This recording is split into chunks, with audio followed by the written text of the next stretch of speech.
নমস্কার, আমার ইউটিউব চ্যানেলে আপনাদের সকলকে জানাই অনেক অনেক স্বাগত আর অনেক ভালোবাসা।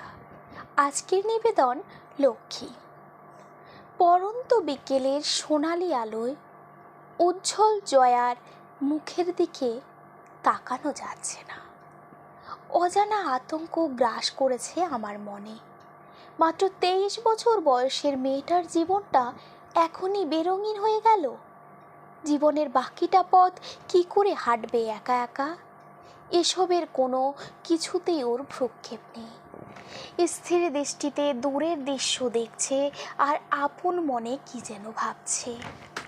বাবা মা অনেক খুঁজে জয়াকে পছন্দ করেছিলেন দেওর সুব্রতের জন্য।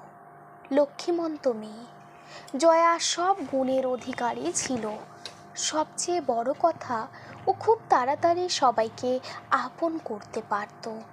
তাই বাড়িতে আসার পরপরই ও সবার চোখের মনি হয়ে যায়। বাড়ির সমস্ত কাজ নিপুণ দক্ষতার সাথে করত।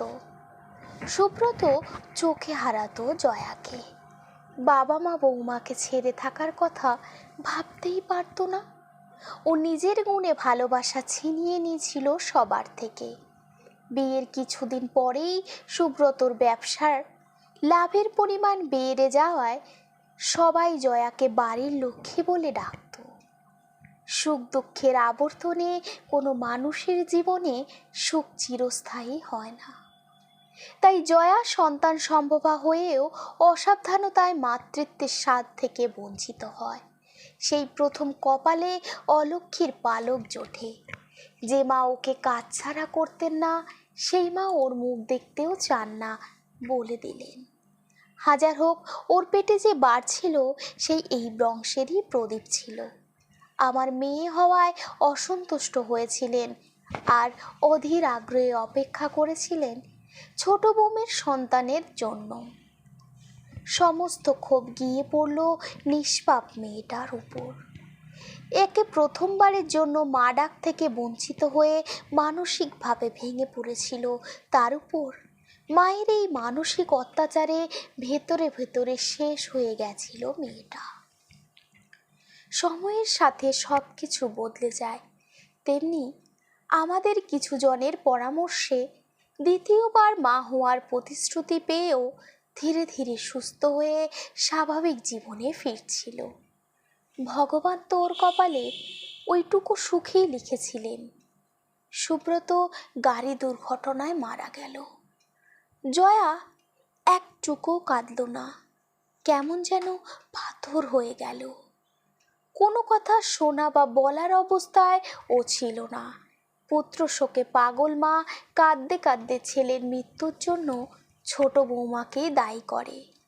অলক্ষ্মী ডাইনি বলেও অপবাদ দিতে থাকেন। এসব কথা জয়ার কান দিয়ে মাথা অবধি যেত কিনা জানি না, তবে ও নির্বিকার থাকতো। দাহ করার পর ওর শাখা সিঁদুর মুছিয়ে সাদা থান পরানো হলো।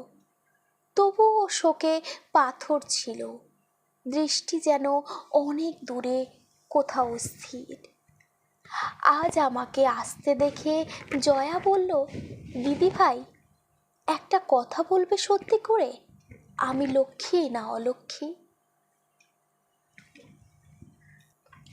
নমস্কার, আজকের গল্প এই পর্যন্তই। গল্পটি যদি আপনাদের ভালো লেগে থাকে তাহলে অবশ্যই আমার চ্যানেলটিকে সাবস্ক্রাইব করে আমার পাশে থাকবেন।